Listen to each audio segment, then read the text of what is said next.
How about this, hey? We got the dirt file being unloaded on Peter Dutton. It's kind of predictable, Liz. This is basically how they got rid of ScoMo, with personal attacks, and they're struggling against Dutton. They're trailing in the polls, so they're just going the man. Yeah, it's an election year. This is par for the course, horses for courses.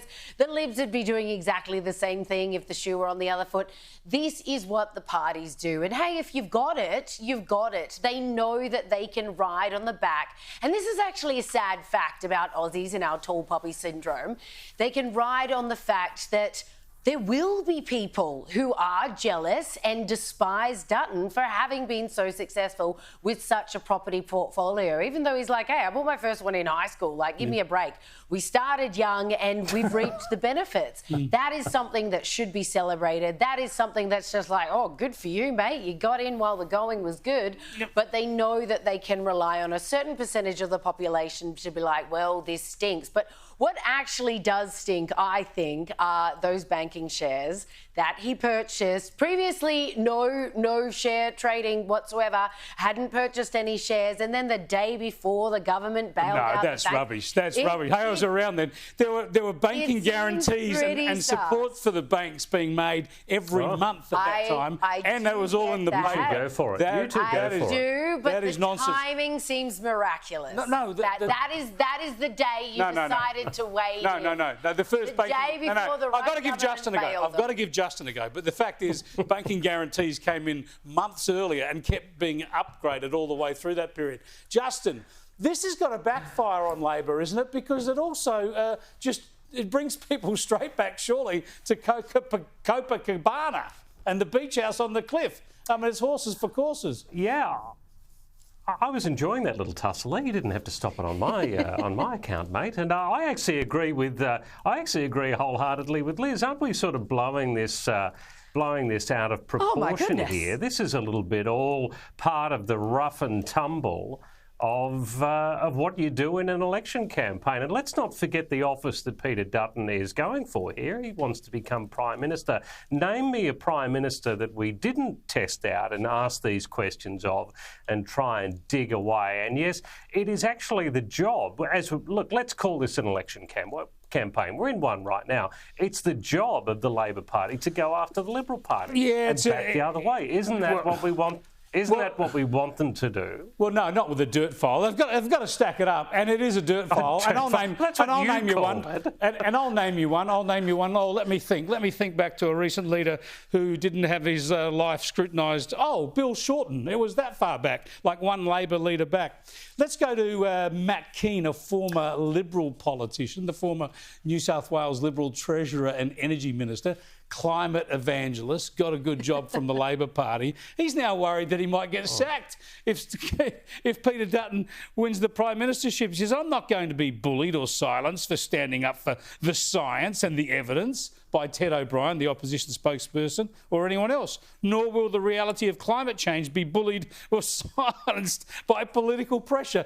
This guy is a right toffer. If they win election, they should sack him the next day, surely. I think they're more likely to just completely ignore the guy. I mean, this guy was always a turncoat, obviously. Check out his new position here. He's on a very good wicket there in terms of pay, the pay that he's getting. He doesn't want back in the parliament. He always wanted the power. This was always his passion project. I think they're more likely just to completely ignore the guy.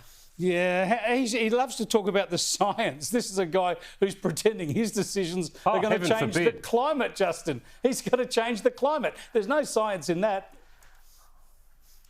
Oh, goodness me, somebody talking about science that's involved in climate change. Whatever the hell will we do in this world? I would say, yes, of course he's going to be worried about being sacked. There'd be a stack of people that'd be worried, particularly in this area.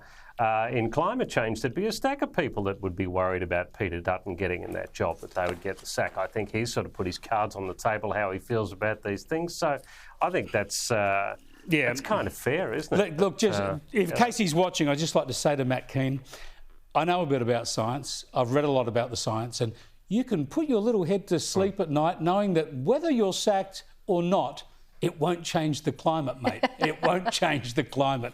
Let me go on to somebody else who's been saying silly things. Just a radio host on Triple M. He was talking about the Matildas soccer team, and have a listen to what he had to say. You know what they remind me of? Year 10 girls. Now, I'm sorry to undermine the whole sport, but that's what I think of it, so you can stick it up your the Asian Cup. I'd rather hammer a nail through the head of my watch that. Got any men's sport?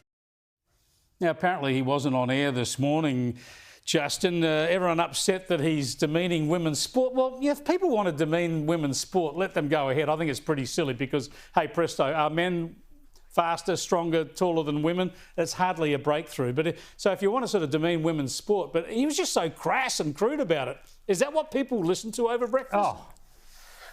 Well, look, let me paraphrase Marty Shergold here and say I'd rather hammer a nail through mine rather than listen to him on the radio. To be frank, you know, the funny thing is when he did the apology today, he pointed out that it was comedy. I think there's a bit of a rule in comedy: if you've got to point out that it's funny, it's probably not very funny. But women's sport is still in its infancy as far as popularity goes and trying to get the sponsorship dollar.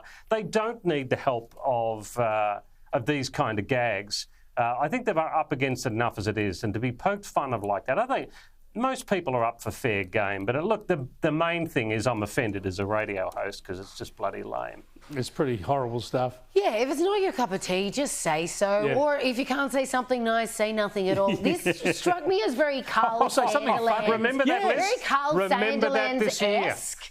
That you've got to get insulting to try and make it kind of pithy. If anything, maybe he was trying to make a headline, but gosh, it's really flipped on him. This just convinces me of why I listen to Radio National in the morning, where I just get infuriated by the leftism rather than having to put up with all this sort of crassness and shocking stuff. What have we got time for? We've got time very quickly to show you what they're doing in Wisconsin. I thought you'd be particularly interested in this, Liz, because this is a Democratic government in Wisconsin, and they're changing a lot of their words. They think the word mother should be changed to inseminated person. Oh, speaking of crass, I mean, how's that? How disgusting is that? Utterly vile. I thought Trump was putting an end to all this. The most beautiful, wholesome thing in the entire world, and you want to take that word and turn it into inseminated person. This is utterly disgusting. I hope it's unsuccessful. And given the words that they've chosen, I'm sure even the left will be lost on that one. Just before I let you go, I've got to show you this, a bit of Donald Trump. I think we can just write pictures or grab here. Just pictures. Donald Trump, there was the first tour since he's been president of the White House. What did Donald do? He wandered down and introduced himself to the crowd. Not only did they get to see the White House, they got to meet the Commander-in-Chief, which was fantastic. When he said goodbye... I'm loving these fluffy little clips you're going to be digging up over the next 4 years, mate. Winning you over. I know we're here. We're right out of time. Stop wrangling. See you next week.